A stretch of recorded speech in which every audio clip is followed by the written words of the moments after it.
This story begins when our MC, Makina, gets his skinny rump fired at the guild where he works. There, the leader of the Silver Wing Guild tells him that he's a waste of space like your fat mama on an airplane. Pissed off by his comment, Makina asks Judal what he means by that, and in response, Judal says he can't consider Makina a member of the guild since he only plays around with weapons. Just then, the other members of the guild add that he always lectures them about treating weapons like his grandma's fine china. In response, Makina says he only gave the advice to prevent weapon breakage from rough usage, and he's the best person to give such advice since the weapons are his specialty.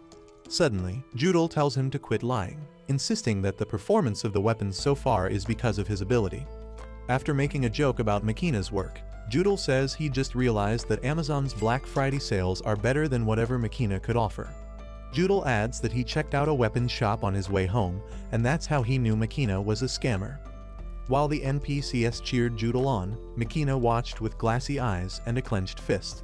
Just then, he blurts out that the guild will collapse if he were to leave, but to his dismay, the guild members laugh at him. Just then, it dawned on Makina that he's got nothing else to say, so he stops to give a final warning. However, Judal tells him to try to stay alive since the universe needs paperweights like him to maintain the balance, so Makina slams the door. After he leaves the guild, Makina gets a taste of freedom without the paycheck, so he stands in the street, wondering if he should renew his Netflix subscription. After feeling sorry for himself, Makina decides to live his miserable life as he pleases. Just then, he turns to his sword named Ifrit, and asks if he's making a good decision. Just then, he flashes back to the moment when Judal returns every weapon Makina had made for him and realizes he and the sword have that in common. So when he decides it is time to go home, he hears someone scream and pauses to check it out. Then he spots some Riz Academy dropouts trying to muscle their way into a lady's honey jar. Creeped out by the sight, Makina realized it takes more than abs and sausages to be a man. Meanwhile, the dimwits tells the girl she's getting a once-in-a-lifetime opportunity since they are members of the Silver Wing Guild. On hearing this, Makina is startled, and the lady slaps off the bully's hand. So the bullies decided to try something else to make her understand. Just then, Makina shows up in the alley and asks what they were doing. While he stares at them, the bullies turn to him and ask if he's the uninvited cavalry. In response, Makina tells them to let go of the girl. So one of the bullies gets irritated by his guts and asks if he's talking to them. Just then, Makina reveals that they're fake since he doesn't remember their faces from the guild. At this point, the bullies get pissed and pull out their weapons to attack him while still claiming to be members of the guild. Suddenly, Makina gets a read on their weapon status and discovers that they are nothing to worry about. So he tells the bullies to stop since they can't win against him with the toys they probably ordered on Temu. However, the bullies refuse to listen and take a swing at Makina. Just then, he pulls out the sword and takes a defensive slash at his opponent. To the surprise of everyone in the alley, the sword blazes and almost makes a roast lamb out of the bully. Just then, they realize it's the legendary flame sword, so one of the bullies announces that Makina has a badge of the Silver Wing Guild on his chest. While Makina realizes he forgot to return the badge to the guild, the bullies assume he is Judal the Flame Sword. So they suddenly get friendly with the floor and apologize to Makina, while vowing never to behave like that again. Surprised at what's going on, Makina realizes they must have mistaken him for Judal and decides to go with the flow. Just then, he folds his arms and commands the bullies to leave since he'll only forgive them once. Unfortunately, the girl takes a closer look at him and suddenly realizes who he is. When she calls out his name, she excitedly throws a mini tantrum. Just then, Makina recognizes her and calls her Aria to be sure. In response, Aria says it's been 3 years since they last met and asks if he thinks she's grown. Just then, Makina realizes it's his childhood friend who is an adventurer. However, the groveling bullies suddenly realize that Makina is not who they thought, so they get pissed while Aria blames herself for blowing Makina's cover and hurriedly gets behind him for safety. However, the bullies demand that Makina grovel before them. When Makina tells them not to worry about it, the bullies get furious and try to attack Makina for tricking them by pretending. Makina then reminds them that they inspired him with the pretense idea and hits the bullies with an inferno from his flame sword. While the bullies cool off on the floor like oven-fresh pies, they wonder if Makina is truly a pretender. Meanwhile, Makina figures he brought a nuclear warhead to a knife fight, so he checks out his sword and discovers the bullies were too insignificant to leave a mark on it. Suddenly, Aria jumps on Makina to hug and thank him for saving her from the gate crashers. After this, Aria points out that he made a magic weapon while excitedly checking it out. She then adds that Makina has a bright future as a blacksmith at Silver Wing Guild. However, Makina reveals that he's been fired, surprising Aria, who then freaks out. When Makina reveals that he got fired not long ago, Aria asks why he was fired if he makes such incredible weapons. In response, Makina says it's cheaper to get weapons from shops than it is to pay his salary. On hearing this, Aria gets upset and wonders how that could happen to the ever-amazing Makina. So Makina pats her on the head and says that, on the bright side, he discovered how the guild really felt about him. After this, Aria asks Makina what he plans to do with his life, and he says he's yet to figure that out. So, Aria suggests that Makina join her guild since it is an adventurer's guild. While he ponders on the idea, Aria points out that his flame slash while facing off with the bullies was incredible, and also adds that he has the talent for being an adventurer. When she suggests that he makes the Silver Wing Guild regret their loss, Makina says he didn't think of that. So while she stares at him, waiting for an answer, Makina decides he will try out being an adventurer. So Aria says she'll bring him to the guild the following day. Just then, Makina asks Aria which guild she belongs to, and she responds by saying it's the Rainbow Butterfly. The next day, Makina wakes up thinking about the new guild he plans to join. While thinking, he figures it must be a new guild and wonders how Aria could be in the guild. Suddenly, Aria slams the door open and announces that she's there to pick him up. So Makina agrees, and some moments later, they arrive at the guild. On entering the guild, Makina stares around like he's just stepped into an escape room. When he comments on the spacious size of the guild premises, Aria says the guild is the biggest in the whole kingdom since it's a rapidly developing guild. To further impress Makina, she adds that the guild won't lose to a militant guild like the Silver Wing. As they walk along, Makina is surprised to discover that the guild is already as vast as a castle. Just then, Aria opens a door and tells him to go in. Suddenly, Makina gets nervous at the sight of many adventurers chatting in the room. Awestruck by this, his jaw drops while he wonders if they're all adventurers. Just then, he hears someone say they've been waiting for him. When he turns to look, he finds Bellone standing like a diva in the hall. While Makina wonders who she is, Aria raises her arm to greet Bellone. So Bellone asks Aria if Makina is the one she recommended to join the guild. Before Aria responds, Bellone introduces herself and says she'll be conducting his interviews since the guild leader is absent. Just then, Bellone spins around Makina while checking him out and staring at him intently, so he asks if something is wrong. In response, Bellone says she's heard a lot about him from Aria, who can't stop talking about him being a childhood friend she's proud of. She then goes on mimicking Aria's love-struck observations about Makina. However, before she lets the big cat out of the bag, Aria shuts Bellone up and tells her to keep her flimsy mouth shut. However, Bellone keeps at it and freaks Aria out. After this, Bellone gets serious and points out that being Aria's high school sweetheart won't stop her from inspecting Makina properly. So she tells Makina to follow her and they head to the indoor training ground. There Bellone explains that the giant orb is a magic tester which changes its color according to the shock it receives. After this, she instructs Makina to attack the orb so they can see how much of a sucker he is. Makina then asks if his method of attack matters and Bellone tells him it doesn't. So, Makina tightens his glove and raises his hand. Suddenly, he summons Damocles, the Club of Destruction, surprising the ladies. Just when Bellone thinks there's no way a human can handle such a weapon designed for the giant race, Makina grabs the club and suddenly smashes the giant orb into 1,000,000 pieces. Shocked by what they had seen, Bellone and Aria duck to save their heads from being smashed. While Makina stares at the damage he's done, Bellone wonders what he can do to her with his giant equipment if he could destroy a magic orb using it. While she wonders how he manages to keep it invisible, Makina's trembling hands catch her attention, and she marvels at how incredible he is. So Bellone announces that he has passed the interview while Aria brags about being right about him. However, Bellone states that she has a selfish request to make, surprising Makina. Just then, Bellone begs to get a taste of his monstrous equipment while stretching her sword at him. At that moment, Aria freaks out and says not even Makina, as strong as he is, could go up against the grandeur Bellone. When he hears this, Makina's eyes widen since the name rang a bell, and he says he's heard about her abilities which rival the royal knights. While Makina thinks about her beautiful swordsmanship which enchants even her enemies as they're being chopped into pieces, Bellone explains that grandeur is just some nick the people gave her. After this, Bellone says she's got one more selfish request to make. So she says she wants to use Makina's flame sword since she has heard from Aria that it is a magic weapon. She then adds that it's rare to find people who are skillful enough to create magic weapons, and because of this, she wants to have a match with a swordsman who created the sword himself. Not wanting to miss the opportunity, Bellone requests that they fight right away.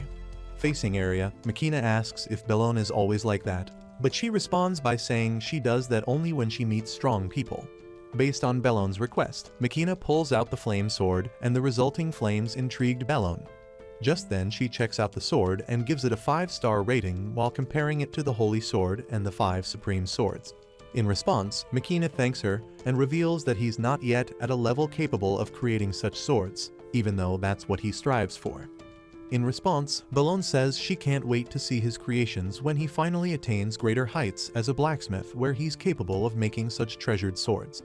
After this, Bellone apologizes for running her tattle gun when they could be clashing swords. So they decide to begin the duel, and suddenly, Bellone charges towards Makina with her sword. Alarmed by her approach, Makina manages to block the attack and Bellone compliments him on taking it like a boss. However, she suddenly launches subsequent attacks which Makina blocks while wondering if limbless fighters get discounts on prosthetics. Meanwhile, Aria screams her lungs out, asking Bellone if she intends to crush her only crush. However, Makina holds his ground and refuses to back down. Bellone observes this and says she took him for a microwave minute man, so she asks why he's so strong. In response, Makina says she's mistaking his weapon strength for his. However, Bellone refuses to believe him, so she points out that it's impossible to achieve his movements with ordinary training. Just then, they both clash swords again, and Makina reveals that it's probably because of his daily routine of fighting powerful monsters to check out the weapon's performance. He then explains that he could handle Damocles because he trained his arm strength to replicate giants' movements. Impressed by this, Bellone asks Makina why he went that far, and he explains that he must not do things half-heartedly because adventurers never know when they'll be faced with life-threatening situations and they'll need his weapons to overcome. After stating that it's his only way of contributing to the world, Makina reveals that it's also the reason why he can't lose the match. Just then, Bellone smiles and sheaths her sword. She then says it's her loss since it's meaningless to go further with the duel. While Makina looks like a caveman at a mirror exhibition, Bellone says she's impressed by his spirit and conviction. She then adds that he'll make a fine adventurer and welcomes him to the guild. Suddenly, Aria hugs Makina for making Bellone acknowledge her loss since it's an amazing feat. After this, Bellone hands something over to Makina, and when he checks it out, he finds the rainbow butterfly badge. Just then, Bellone says that's his proof of membership in the guild. After declaring Makina as an adventurer, Bellone says she looks forward to what he'll do. In response, Makina thanks her. However, Bellone responds with a smack to his head and tells him to drop the formality since they came off the same production line at the same time, just with different features. Just then, Aria says the coming days will be busy and promises to show Makina the ropes as his senior in adventuring. However, someone reminds Aria that she'll be the one being taught since Makina could easily toss her like a used tissue. Meanwhile, Makina flashes back to the times when Judal looked down on him while he worked. Those days, Judal made a joke of Makina's work and reminded him that only great people can fight for the world, unlike a blacksmith like him who's a bottom feeder at the guild. Because of this, Makina tosses the silver wing badge and revels in his new identity as an adventurer. After this, Makina and Aria checked out the quest board for available quests. There Makina notices that there are lots of quests, some of which are from nobles. Aria then explains that the rainbow butterfly has the highest number of quest orders in the kingdom. Just then, Makina looked up and something got his attention. On the board is a quest to hunt a hound wolf, so Makina decides to take that as his debut. Unimpressed by his choice, Aria points out that there are better quests that could make his pecker twitch, but Makina insists that the quest caught his interest. He then further explains that when wolves move in a pack, it is possible for a werewolf to lead them. After this, Makina says the werewolves are dangerous monsters because they're cunning and smart creatures capable of attacking nearby villages. Aria then asks to go with him, but Makina says it's dangerous. In response, Aria says she'll be fine as long as he's there, and also, she's not Dora the Explorer. Afterward, as they both head into the forest, Makina says that the hound wolves are in the forest up ahead, so he asks Aria to lend him her weapon so he can strengthen it. Aria then agrees and drops her twin swords. Surprised to see them, Makina notices they look familiar and Aria reveals they're the one he made for her before he joined the Silver Wing Guild. Looking at it now, Makina realized even a blindfolded raccoon could have done better. So he thanks Aria and decides to turn it into magic weapons. When Aria asks if a weapon like hers can truly be made into a magic weapon on the spot, Makina says it's possible since the base weapon already exists. After this, Makina goes to work and activates his blacksmith skill of creation. While Aria marvels at the sight, Makina rebrands the twin fangs of Orthros. Impressed by this, Aria gets starry-eyed when she picks up her sparkling weapons. Just then, Makina asks if the weapons are good enough to her liking. In response, Aria says she likes them and thanks him for it. Suddenly, Aria goes gaga while vowing to make a salad from the wolves, but Makina tells her not to get carried away or she'll get hurt. So, they decide to continue on the quest to exterminate the wolves. Shortly after this, they find the wolves, and while they peek from the bushes, Aria points out that, though there is no werewolf to be seen, it's a rare sight to find many hound wolves gathered. Aria then asks Makina if he has ever fought a werewolf before, and he responds by saying he has. But it was an easy win. Suddenly, they were startled by a roar behind them. Then, it occurs to them that their cover is blown, so the pack of hound wolves roars and dashes towards them. Sensing the impending danger, Makina tells Aria to strap up and draws his flame sword. As he dashed toward the hound wolves, Makina swung the flame sword and sent a wave of fiery flames. While Aria marvels at Makina's power, he figures the hound wolf with Scar is the leader of the pack and decides to take it down while Aria handles the rest of the pack with Orthros. Determined to impress her crush, Aria decides not to lose and charges towards the wolves. Suddenly, she sends a couple of the hound wolves flying with a swing of her sword and leaps higher than she could ever imagine. Just then, she realizes her sudden lightness as the wind is due to the power of Orthros, so she decides to keep up with it. Meanwhile, the pack leader with the Scar suddenly howls loudly, alarming Makina and Aria. He then transforms into a giant werewolf. Seeing this, Makina and Aria realize they are in for some mumbo-jumbo. Just when the werewolf rushes toward them ferociously, Aria freezes, and Makina calls out to get her back in action. However, before the werewolf makes an appetizer out of Aria, Makina sweeps in and takes a slash at the werewolf. He then tells the werewolf to pick on someone his size while keeping Aria behind him. Makina then keeps his intent gaze on his opponent, infuriating the beast all the more. So, Aria thanks Makina for saving her, but he brushes it off and says he'll handle the rest. Just then, Makina flashes back to the first time he tested his weapon performance and encountered a werewolf. Contrary to the white lie he told Aria to keep her from being anxious, he lost to the werewolf and ran for his life. So, since then, Makina wanted to become a strength for the adventurers who always risked their lives, so he had to make weapons that wouldn't lose to any monsters. With that in mind, Makina announces that he's different from back then. In response, the werewolf roared angrily as if telling him to shut his mouth. Suddenly, Makina takes a slash at the werewolf, splitting the beast in half while he watches it blow up and burn. Just then, Makina announces that the mission is over and commends Aria for handling Orthros well right off the bat. However, Aria gives him the credit for making the sword so well and promises to treasure the weapon. This stuns Makina as he suddenly realizes it's been a long time since he's been thanked for making weapons.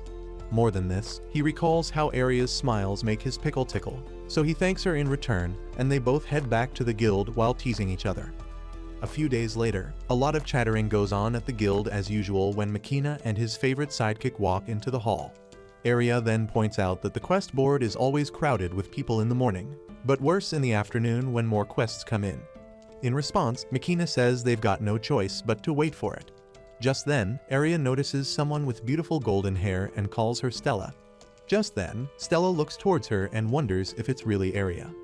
Just then, Aria faces Makina and introduces Stella as the celebrity spear wielder of the guild. After this, she tries to introduce Makina to Stella and gets cut off midway. Stella then says that Makina is the guy who bested Bellone in a duel. So she stares into his eyes and reveals that she expected him to look like Dwayne Johnson and not Mark Zuckerberg. Surprised by Stella's comment, Aria quickly sweeps in to defend her crush by narrating how he easily won a slash and burn championship against a werewolf. In response, Stella explains that Bellone was probably caught on a not-so-good day since she's the strongest swordsman in the guild. Stella then expresses her disappointment, stating that she'd always thought she'd be the first to break Bellone's unbeaten streak. So Aria pouts and says it's because Makina is strong.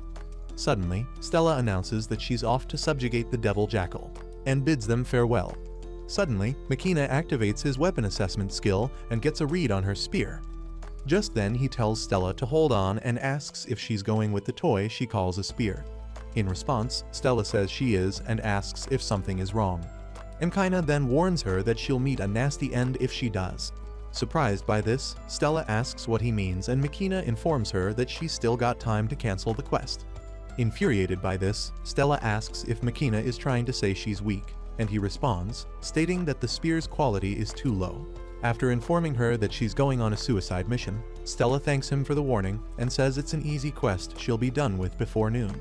She then calls him a busybody and bids him goodbye. Aria calls out to her, but Stella waves her off and heads out. Later that day, Aria freaks out when she hears that Stella isn't back yet. While the other adventurers talk about how odd it is that she isn't back yet, Makina ponders silently. Suddenly, he turns and dashes toward the door, surprising Aria, who then calls him. Makina then turns to confirm if the devil jackals are located in the mountainous terrains. After this, he decides he's going there. Meanwhile, in the mountainous terrains, the devil jackal crushes Stella's spear while she hides behind a stone. There, she wonders why the devil jackal is that strong and worries that the boxes on her bucket list will remain unchecked. So she hugged herself and Makina's warning flashed through her mind. Right then, she regrets her stubbornness and realizes she's not as rad as she thinks, so she begs to stay alive. Suddenly, the devil jackal caught a whiff of her desperation and decided to check out the stone. Just when the devil jackal spots her, she screams out in despair, but Makina suddenly sweeps in and strikes the devil jackal with a spear. He then asks Stella if she's okay, but she's dumbfounded with tears in her eyes. While the devil jackal begins his journey to the afterlife, Makina expresses his relief and says he's glad to have made it in time. With a blank look, Stella asks why he's there and Makina says he just happened to pass by. However, Stella notices Makina panting and also spots his tattered boots, and then she realizes he must have been searching for her and lied about it. So she clenches her fist and asks why he's looking for her since she said a lot of terrible things to him. In response, Makina tells her not to sweat over it and blames himself. He then adds that he's relieved since he had thought he'd be too late when he arrived and commends Stella for holding out so long. After commending her for being strong, Stella weeps uncontrollably afterward and says she is really scared. Later at a bar, Aria tells Makina while they ate that she was surprised when he showed up with Stella on his back after rushing out suddenly. She then adds that she is glad Stella is alright and reminds Makina of how amazing he is. Meanwhile, Makina was more occupied by the number of empty plates stacked up before her. Shortly after this, Stella approaches the duo and Makina stands to ask if her injury is healed. In response, Stella says she can move just fine now. Just then, Makina expresses his relief to hear that and picks up something nearby. So he announces that he has something for her. He then unveils the weapon and tells her to have it. Stella then asks if that's the same weapon he used on the devil jackal. Makina then responds by saying it's Lindworm, the dragon strike spear he made. Scared of having to pay him in kind, Stella refuses the offer and says she can't borrow such an amazing weapon. In response, Makina tells her that it's okay since it would be expensive to get a new weapon, and it's also the best for the spear to be in the hands of an expert. So Stella takes the spear and mutters some words. Just then, Makina asks about what she said and Stella thanks him and adds that she rarely thanks people. So Makina says he couldn't hear it clearly, but she calls him a liar. Meanwhile, Aria invites Stella to eat with them since hunger can make her irritated. In response, Stella says she's not angry because of the hunger. She then points at Makina and vows to surpass him and Bellone one day. As she takes her leave, she tells Makina that she'll make him regret giving her the spear. In response, Makina says he'll be rooting for her. Later that day, Makina thinks of how tiring it feels to be home at dusk, even though it's a dream come true. Back at the Silver Wing Guild, he had to work overtime and barely had any time for himself. So he decides to take a shower. On opening the bath door, he gets a glimpse of heaven. While time suddenly stops in the bathroom, Bellone says she's been waiting for him, so he screams out his lungs, asking why Bellone is in his crib. In response, Bellone says she's got a favor to ask, so she entered his house to prevent crime since it wasn't locked. Hearing this, Makina points out that it's definitely not normal to take showers at people's houses. He then asks Bellone how she got his address, and she says Aria told her about it. While Makina thinks of what to do to the little devil, Bellone advises him to lock his house next time.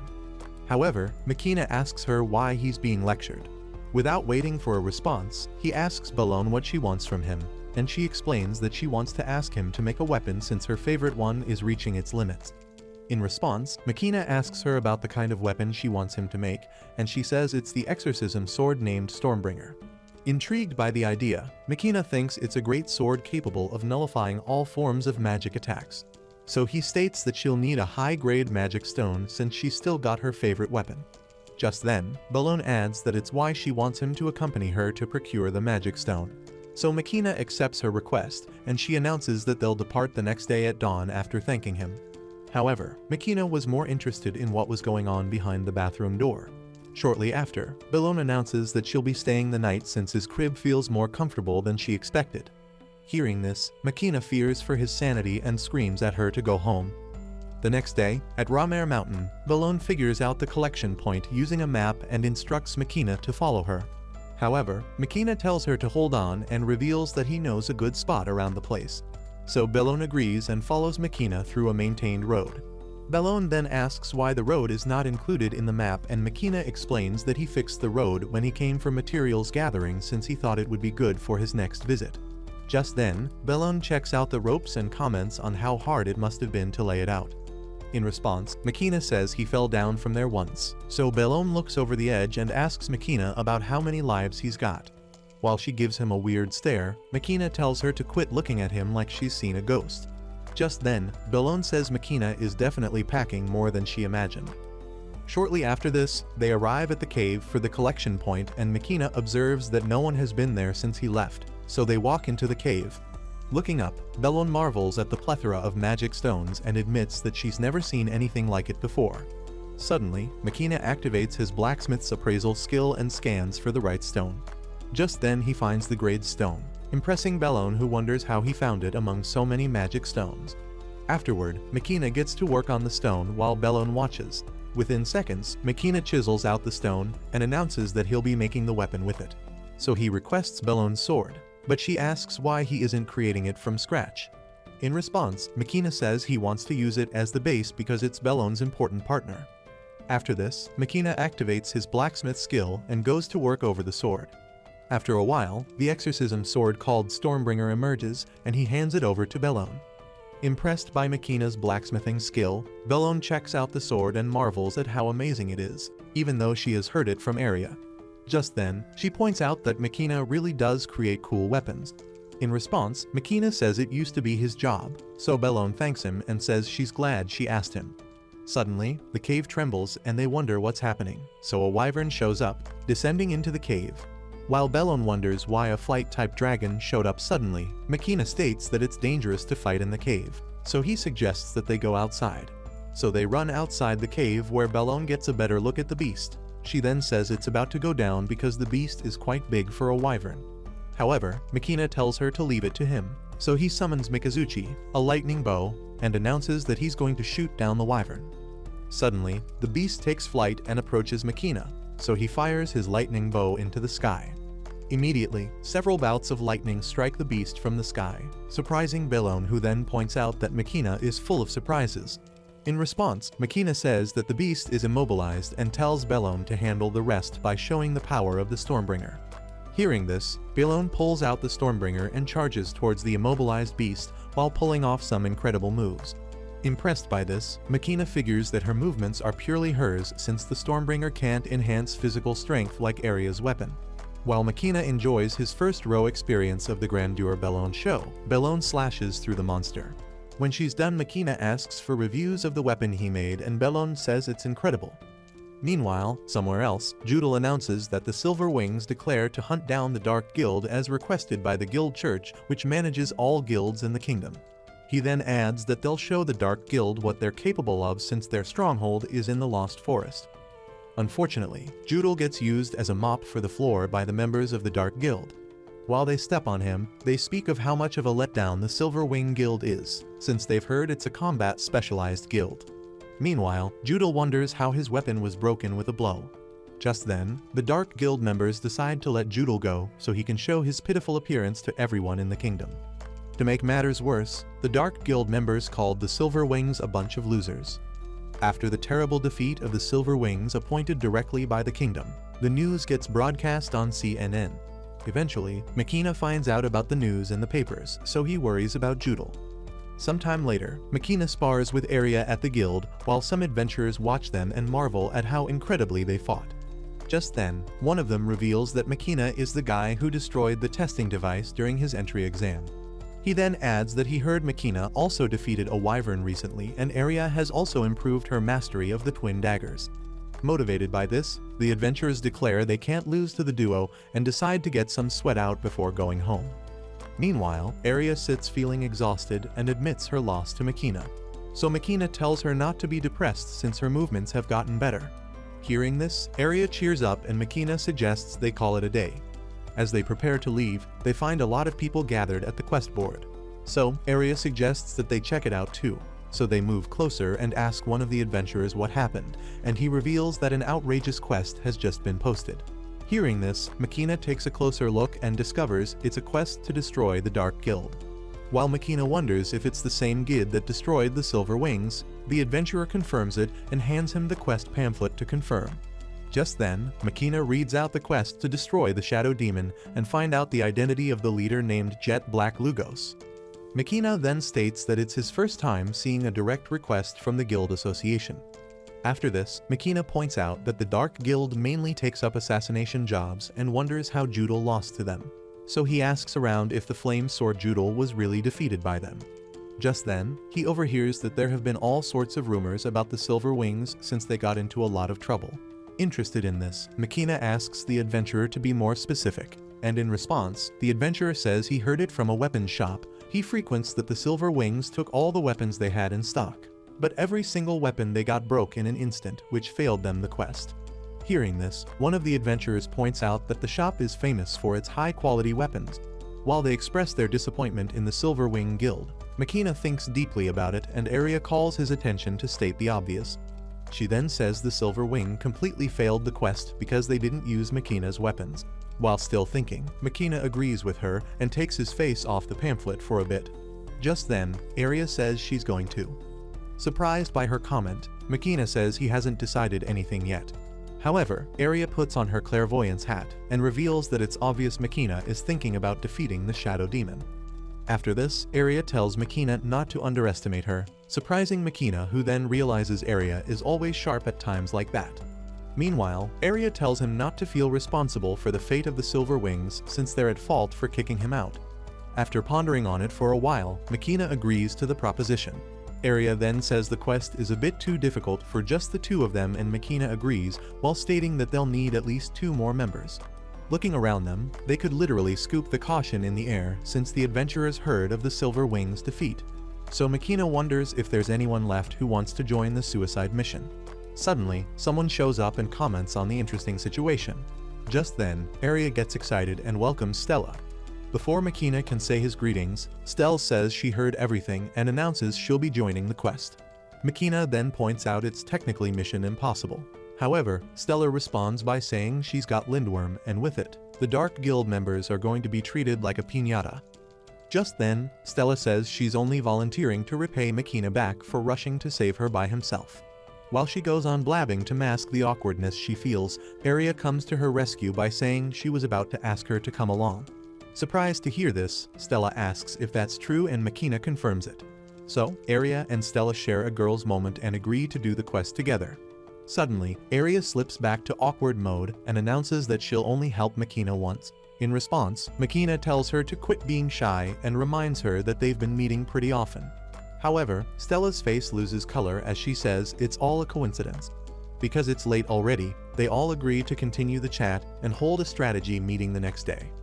The next morning at the guild hall, Aria calls out to Stella, who then tells her she's late.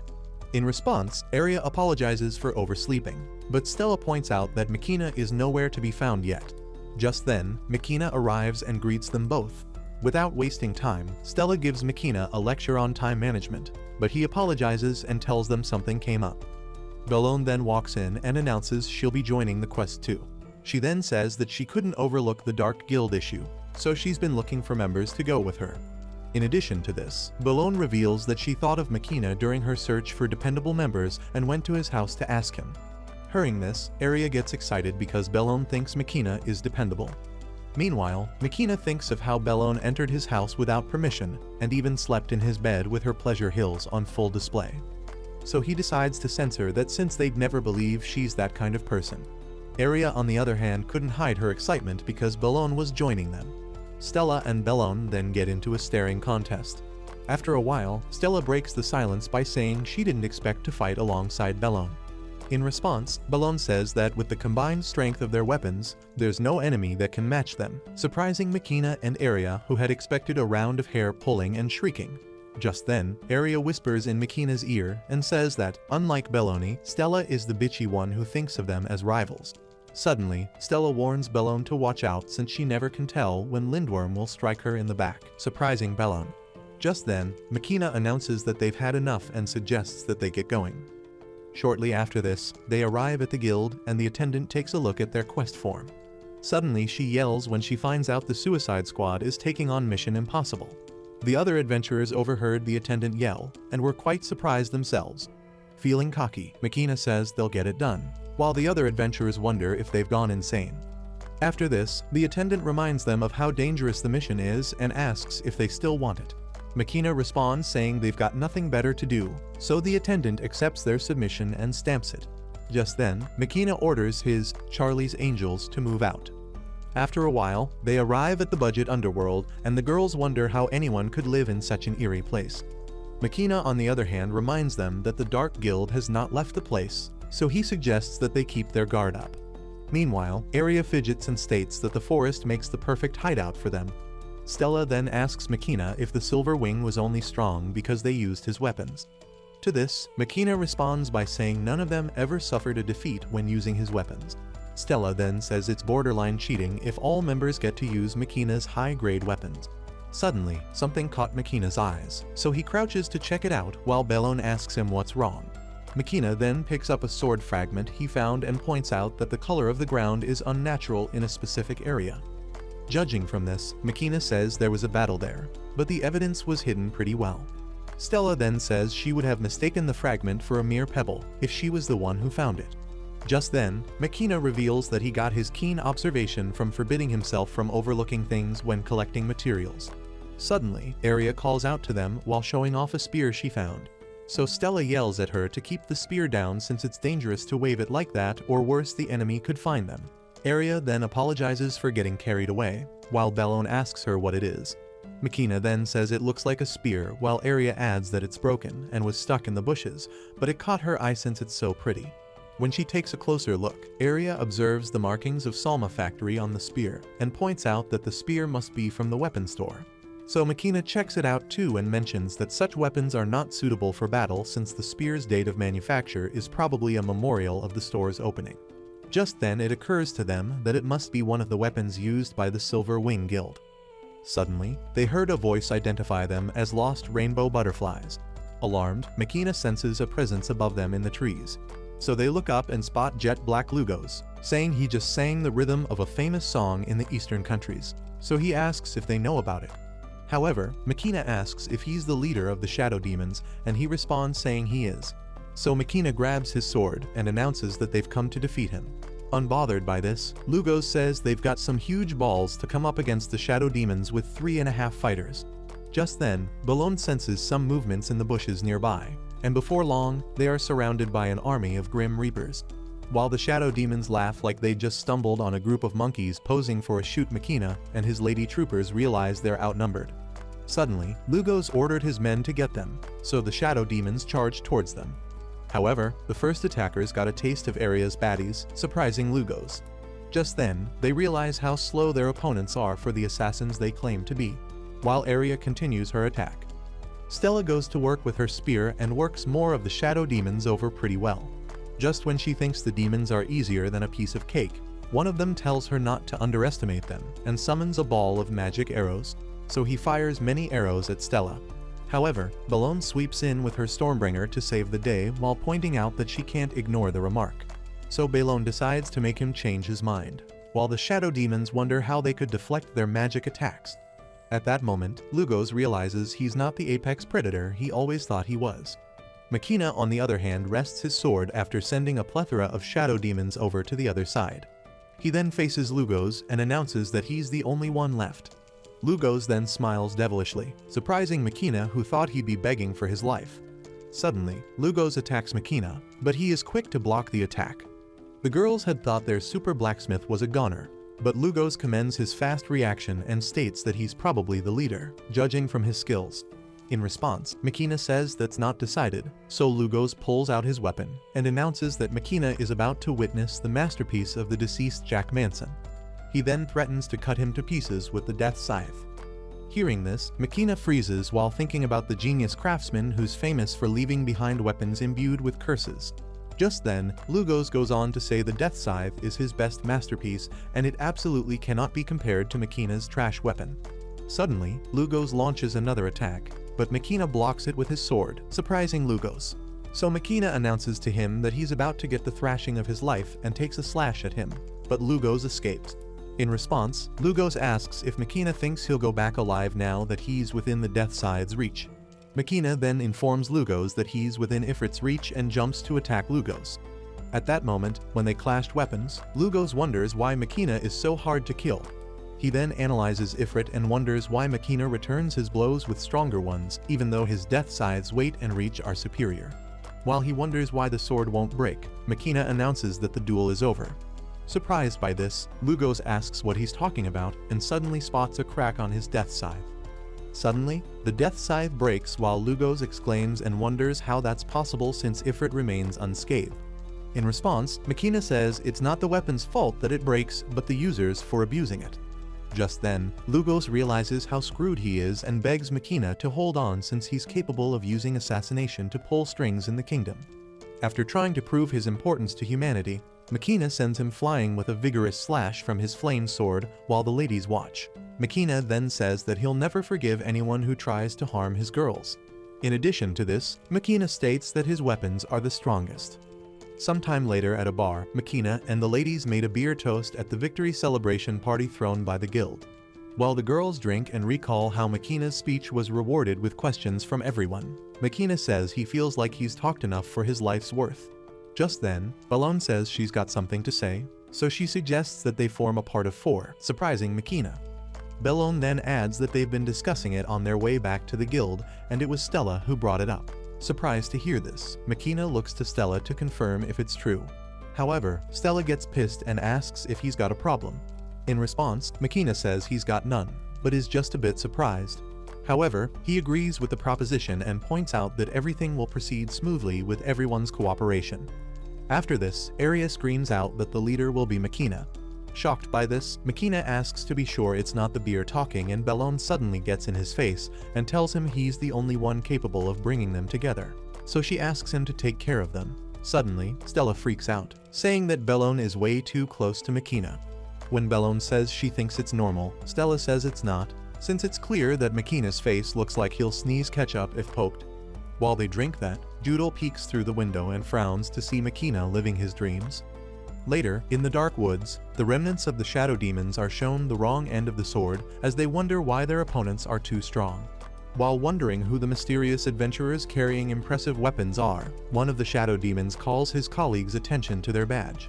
Just then it occurs to them that it's the rainbow butterfly. Meanwhile, in the city, the media gets creative with the headlines and the newspaper vendor makes a fortune from satisfying people's curiosity. After reading how the Dark Guild has been exterminated and the subjugation of the hidden remnants in the Lost Forest, Judal gets furious and tosses the paper feeling like a piece of dung. Because of this, he stumps the paper, hoping to feel better, but he just can't get the rainbow butterfly out of his little mind. So he thinks about why things turn out that way and walks into his office to find a huge stack of papers taller than him. Surprised and curious as to what it is, Judal picks one and finds out they're resignation letters. Just when he tries to wrap his head around what's going on, some members of the guild walk into his office to confirm his fears. When they announce their resignation, they remind Judal of how he abandoned them back when they fought the shadow demons. In his defense, Judal says he went to look for support from the other guilds. However, the guild members called his BS and showed him the empty quest board while reminding him that they hadn't been able to regain the guild association's trust, and all that was left were low-rank subjugation quests. Just when Judal realizes the gravity of the situation, the guild members announce that they've made their choice, so they bid him farewell and leave while he screams, telling them not to leave. Afterward, Judal decides to thug it out, claiming that the guild members are all useless and he's enough. So he heads to a weapons shop and makes a request for a splendid one. However, to his shock, the store owner tells him to bugger off since he won't be selling any weapon to a dumb loser like him. Just then, the store owner explains that he heard of how he complained about broken weapons the moment he got them from Salma and other stores. In response, Judal says it's the reason why he needs a new one. But the store owner refuses and states that there's a massive issue with his handling skills. Infuriated by this, Judal explains that he hasn't broken a single weapon until recently and also reveals that he defeated a Gaia Taurus with a short sword. The store owner is surprised to hear this and responds by saying it's impossible since the beasts possess iron-thick skin.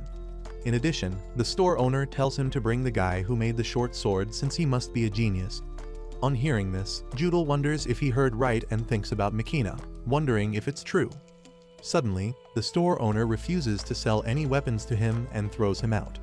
While bonding with the floor, Judal curses the store owner and wonders why none of the stores want to sell to him.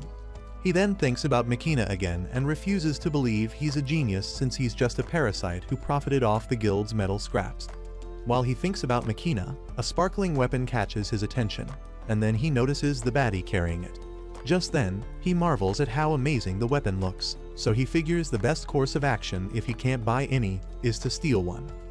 However, Judal gets lost in Stella's curves and realizes she's his spec.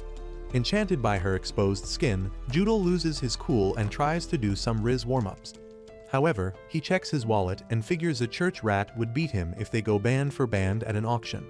Just then, he figures it's been a while since getting the ladies was not a problem when he was bawling. So he smacks his lips and trails Stella while keeping his eyes on the prize.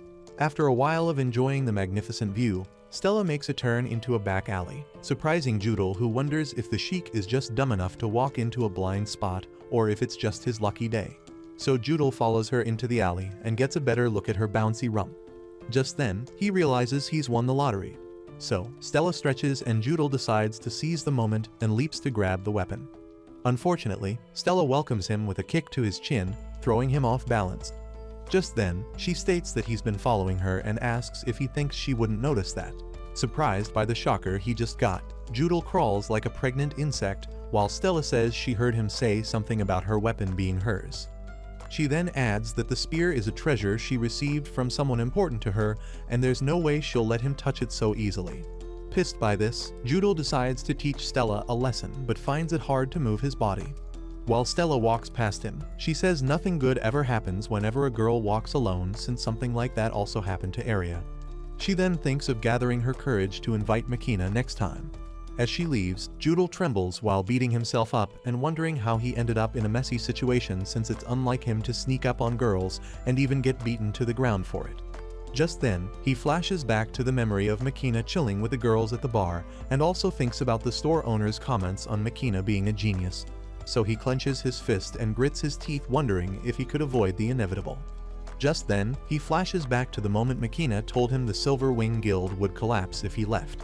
So Judal decides he's got no other choice than to get Makina back. The next day, Stella tells her friends about her experience with Judal, and they ask if she was injured. In response, she wishes they could see the guy after she wrecked him up pretty good. After this, they continued their conversation over ice cream. Bellone then asks Stella what the guy looks like, and she says she'll probably recognize him at a glance. Just then, they heard someone say he'd found Makina. So they turned to look and found Judal standing before them. Surprised to see him, Makina calls out to him. After this, Judal says he has come to take Makina back, surprising everyone but himself. When Makina exclaims in surprise, Judal gets all high and mighty and says he expects Makina to be surprised, since he doesn't believe in second chances. Suddenly, Stella points her spear in Judal's face while he screams. Just then she recognizes him and asks why he appears before her again. Surprised by the coincidence, Makina asks Stella if she knows him, and she identifies him as the Riz Academy dropout who tried to grab her spear in the alley. Makina then sighs in disappointment and wonders what Judal was trying to pull off. Just then, the girls point out that Makina seems to know him well and asks who he is. Judal then responds saying he's the leader of the Silver Wings, the strongest guild in the city, and expects to get some cheer and applause. However, since his name makes every ear itch, he almost gets lynched by the girls. However, Bellone gets serious and stares at the idiot who kicked Makina out of the guild. Meanwhile, Judal tries to get back on his feet and points out that Makina is making him jealous for having a date with 2 girls while he, on the other hand, is working his life off. Just then, he adds that he's heard all about how Makina became a rainbow butterfly adventurer and destroyed the Dark Guild. When Makina confirms this, Judal says it's perfect and tells Makina to be grateful he's benevolent enough to bring him back as the blacksmith of the Silver Wings. Makina then gives him the WTF look while Judal goes on bitching about how thoughtful he is for welcoming him back to the guild where he was fired. Just when Judal laughs and informs Makina that he can now make weapons for the Silver Wings again, Makina refuses the offer, surprising Judal, who then asks why he refused. In response, Makina explains that he's heard of how Judal took a memorial spear from the Salma weapons store and went so far as breaking it. So he declares that he has no intentions to make weapons for people who can't take care of them. After this, Judal condescendingly berates Makina for refusing his offer, but Bellone intervenes and says Makina is right since Judal is the one who kicked him out in the first place. After making Judal realize he's as worthless as a vegetarian vampire, Bellone hugs Makina and says she won't let anyone take him away. Judal then tries to make a joke about what's going on and says they leave him no other choice than to resort to violence. Pissed off by this, Makina insults him and tells the ladies to get behind him. Suddenly, Judal attacks with a knife, but Makina blocks it with his sword. Surprised to see Ifrit again, Judal speaks to the sword and says it has betrayed him. In response, Makina tells him that he's the one who abandoned it and throws Judal back with the sword. Just then, the ladies make him realize how foolish it is to attack them in broad daylight while claiming to be a guild leader. However, Judal blames Makina for not wanting to return with him. In addition to this, Judal says he doesn't care what method he uses since he's on the brink of death. So he charges towards Makina again, but gets roasted by the flames of the flame sword. Makina then tells him to rest easy because he held back on the attack. He then adds that Judal is responsible for his own predicament and suggests that he looks for someone else. Later, Judal mourns his loss and hates Makina for thrashing him while the ladies watch. After beating himself up for finally ruining his already ailing street cred, Judal ponders on what to do since he's in a lot of trouble if the crisis with the Silver Wing continues. Suddenly, some uniformed men march into his office and introduce themselves as members of the Guild Association. Then they asked if he was Judal the Flame Sword and read him his failures and rights. Just then, they announced that his guild is abolished, shocking Judal. So the men were instructed to remove all the equipment while Judal tried to process what just happened. Meanwhile, the news of the Silver Wing's multiple quest failures was published and Makina reads it with Aria. Facing Makina, Aria asks if he feels lonely, and he responds by saying he doesn't, but he feels sorry for what Karma did to Judal. Just then, Stella shows up and tells them to forget about that and talk about the Island Dragon. The Island Dragon is a colossal beast with 4 legs and a large tree growing on its back which resembles a turtle's. The beast is so huge that people built a large city on top of its shell. Although it travels around the continent, the stores in the city have various foods and crafts from all over the world. So Makina says the Island Dragon is finally coming to the kingdom. Because of this, there has been lots of commotion in the city since the people of the Island Dragon also came to the city for sightseeing. Hearing this, Stella asks if they really roam the continent and Makina confirms this, by saying it comes near the kingdom about every 10 years. Just then, Stella gets starry-eyed and says she wants to go to the Island Dragon. Just when Aria says she'd like to go too, Makina also says he'd like to go, surprising the girls. Stella then says she thought he'd be uninterested, but Makina says that unlike her, he's interested because apart from the city on the Island Dragon, there are also exploration areas such as forests and mountains which have a unique ecosystem and lots of rare minerals. Furthermore, Makina says it's a place where every blacksmith should visit at least once in their life. Because of this, Makina says he won't let the chance slip away. After this, Stella points out that Dragon Island is not easily accessible since it's only people with a blue passport. Just then, Bellone joins the conversation and tells them not to worry about that. Surprised to see her, Stella asks why Bellone has been AWOL for a while, and she explains that she had a quest specifically designated for her, so she took some time to clean it up. When Stella gets curious about the quest, Bellone explains that it's the subjugation of the dark guild named Crazed Devil Fang. When they hear this, Aria and Stella get frightened about the existence of another dark guild. So they ask if she did it alone, and Bellone says she did, since they're a small group that made the ruins their hideout. She then adds that she faced some difficulties but managed to subjugate them quicker than she planned. So she thanks Makina for making the Stormbringer for her. Just when Aria was about to begin her hype hobby, Bellone revealed that the results of investigations revealed that one member of the Dark Guild managed to escape. However, the Guild Association will do the follow-up. Just then, Makina says he's glad she's okay. But Aria is more curious about her reassurance when she arrives. So she asks Bellone what she means, and Bellone presents an enveloped letter. Surprised, Aria and Stella ask what it is, and Bellone explains that it's an invitation to the Island Dragon. Suddenly, Aria and Stella scream, while Makina points out that they're too loud. After apologizing, Stella says she can't help it since it's an invitation to the Island Dragon. Facing Bellone, the girls ask how she got the letter, and Bellone states that she doesn't know the details, but the letter was addressed to them.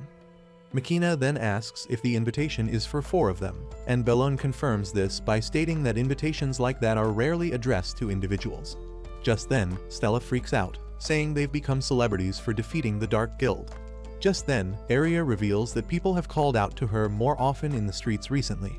Bellone then says that the Island Dragon roams around the continent and is undoubtedly more informed about news in various places, especially wherever it's going to visit. In addition, Bellone says that the guild also wants to learn more about the Island Dragon, although it's the first time the Rainbow Butterfly is being invited to by the Island Dragon. So she says she'd like to go to the Island Dragon with them. Just then, they all face Makina and ask if he's coming too. Meanwhile, Makina thinks about the Island Dragon and wonders how long it's been since he last got excited, so he obliges to go with them. Afterward, they gather at the guild entrance, and Bellone says an escort from the Island Dragon will come to pick them up. Just then, Aria points to something in the sky and calls her friends' attention to it. When Makina takes a look at it, the beast suddenly lands, stunning them. Just then, it occurs to them that their rides will be wyverns. Energized by the idea of flying for the first time, they mount the wyverns, and it takes flight while they scream. During the flight, Aria pulls a barrel roll with the wyvern while calling out to her comrades to watch. However, Bellone screams to tell her it's dangerous. Meanwhile, Makina also comments on how terrifying it is to watch. Just then, he recalls how Aria has been a bundle of trouble for as long as he can remember. While Aria continues her stunts in the sky, Bellone points out that Makina looks happy, like a big brother protecting his little sister. So Makina smiles and says she's probably right. However, he then asks Stella why she's been quiet all the while, and she says it's nothing. Just then, Bellone apologizes for making her ride the same wyvern as Makina, but Stella responds saying it's actually rewarding. Makina then says that the wyvern landed bearing a letter that says they'll be picking 4 of them. Bellone then chips in that mistakes happen sometimes. So they determine the distribution by playing rock, paper, scissors, and Stella lost. So she was made to ride with Makina. While enjoying the ride and feeling awkward, Makina tries to ask Stella a question, but she freaks out before he completes it and states that she doesn't have the hots for him since they're only riding together because she lost the game. She then adds that she wishes she could spend a second less in the situation. In response, Makina says he can't hear her because she's talking too fast. Just then, Stella tells him to shut up. So Makina clears the air by saying he was only worried she might be scared of heights. After this, he expresses his gladness to hear her talk that much. As a punishment, Stella pinches Makina and tells him to stop confusing her. Just then, Aria exclaims saying she can see the Island Dragon, so they look ahead and see the island. When the wyverns land, Makina helps Stella down and announces that they're finally at the Island Dragon. Meanwhile, Aria pets the wyvern and thanks it for letting her ride on it. Just then, a butterfly lands on Bellone's fingers, and she points out that she's heard rumors about the Island Dragon and how nice and peaceful it is there. Just then, some soldiers arrive and say they've been waiting for them. After this, the suited soldiers welcome them to the Island Dragon and ask if they can see their invitation. So Bellone hands over the letter to the soldiers. After reading through, the soldiers point out that they're from the Rainbow Butterfly and inform them that everyone who was invited has arrived. Then it occurs to them that they arrived last, and Makina apologizes for keeping them waiting. Suddenly, the soldiers salute them and thank them for accepting the invitation. After this, they were directed towards a door. On entering through the door, they get into another part of the city where they wonder if they're actually on top of a monster. So the soldiers announce that they'll guide them to the guild first. While they follow the soldiers, Makina looks around like a lost puppy, while Aria fawns over some food on sale. Seeing this, Stella scolds her for being too fast. However, Aria points out that they're not very different. Just then, Bellone reminds them that they came bearing the name of the rainbow butterflies and states that they're not convincing anyone with their conduct.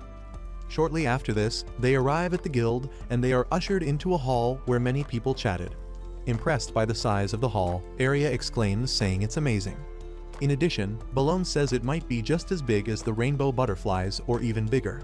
Meanwhile, Makina silently observes the adventurers in the room and senses that they all have different auras and are probably quite skilled.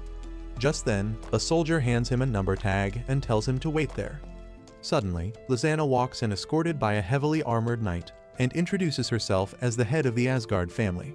She then apologizes for keeping them waiting, while Makina recalls that the Asgard family is a great noble family that made a huge success using the resources of the island dragon, since they have connections with the royal families of various countries. Pointing to a screen, Lysana says she'll explain each area on the island dragon. With the displayed map, she shows them the presidential area located in the upper half of the island dragon and the other half, which is the exploration area. She then further explains that the exploration area is divided into the grassland area, the underground waterway area, and the mining area. Just then Aria points out that the mining area is where Makina wants to go, and he confirms this. However, Lysana warns that the exploration has a unique ecosystem that may be life-threatening since they are taking everyone's safety into consideration. So Belfemt announces that he'll be the examiner who will decide which areas they can enter. Judging from his white hair and great sword, they recognize him as Belfemt the Sand Dust. However, Makina asks who he is and Bellone explains that he's a total legend of an adventurer among those who know him. After this, Belfemt adds that access is guaranteed to the grassland area for everyone. However, access to the underground waterway and mining area will be decided through a test. While the adventurers wonder what it's going to be like, Belfemt explains that he won't attack them, but will make an evaluation based on their attacks. So it was decided that they'd be tested according to the numbers given to them at the entrance. So each party was directed to choose a representative. So Makina checks out his paper while Belfemt wishes them good luck. Afterward, at the guild's indoor training grounds, the soldiers call for the next contestant, and he charges toward Belfemt with his best hit. However, Belfemt blocks it without flinching and says that the upper echelon of the underground waterway area is his limit. Suddenly, he calls for the next while the other parties look tense. Meanwhile, Makina observes that most parties have taken the rest and none of them qualified to enter the mining area. So Aria fidgets and says she's getting nervous. In response, Stella points out that it's a very tough test. Finally, Makina's party number was called last, so they all stepped forward. Just then, Belfemt wonders who they are and spots the rainbow butterfly badges on their chests. So he says they're from the rainbow butterflies and Makina confirms this. Suddenly, the other parties go into a frenzy while geeking out over the Fantastic Four. Belfemt then says he knows them because they're the only party invited among the people there. After this, he announces that he doesn't like Makina at all. Surprised, Makina asks why and Belfemt explains that it's outrageous that he gets to surround himself with young baddies and he won't approve of such harem. While Makina sighs in disappointment, the ladies blush for being called pretty. Surprised by this, Lysana calls Belfemt out for his sexist views. However, Belfemt requests that Lysana let it be since he's devoted himself to training since childhood and has never gotten a lap dance, at least after saying he can't forgive Makina for living the life he would have loved to live. Lysana points out that he's just being jealous, and that's irrelevant because Makina sacrificed his youth, earned a title, and now his abilities are immeasurable. Just then Makina asks if his qualifications are all he needs to show to gain access to the mining area. Irritated by this, Belfemt insinuates that Makina is being too forward since he's just all talk and no action. Suddenly, Makina summons Nidhogg, the interwoven war snake, surprising Belfemt, who says he thought Makina was a swordsman since he's carrying on his back. In response, Makina says he'll be using the tonfa this time. So Belfemt says that his royal fang armor is strong enough to stop any kind of attack he's cooking up, surprising the ladies. Unimpressed, Makina reveals that he's originally a blacksmith who knows how to make it and also how to destroy the armor. Suddenly, Makina slowly walks towards Belfemt, surprising the girls who think he's unmotivated and Belfemt who wonders what he's up to. On taking a closer look, Belfemt senses Makina's aura and figures the weapons are probably magic weapons. Just then, his veteran intuition kicks in and tells him Makina is not a piece of cake. Suddenly, Makina pulls a Barry Allen while Belfemt wonders why he's so fast. In a split second, Makina hits Belfemt and wrecks his premium armor, making him scream in agony. While jaws dropped like soap bars in prison showers, Belfemt crashlands violently while Makina explains that Nidhogg is granted with the blessing of pulverization, which can undoubtedly destroy anything no matter what armor it has on. After this, Belfemt wallows in the dust. Makina feels bad for taking things too far again. Moments later, Belfemt announces with a bandaged face that Makina's party passed the test. While he sits on a hospital bed, bandaged all over, Makina apologizes for rearranging his face like a Rubik's Cube alongside his ego. However, Lysana blames Belfemt for his predicament. She then expresses her embarrassment while Belfemt begs for her forgiveness. After this, he also bows to Makina and his party while apologizing for underestimating them. After this, Lysana also apologizes for his rudeness and hopes to get their forgiveness. In response, they tell her it's nothing and tell her to raise her head since they don't deserve the bow of the head of the Asgard family. Just then, Lysana points out that everyone from the Rainbow Butterfly is so kind, while Bellone says they were selected because of their friendliness.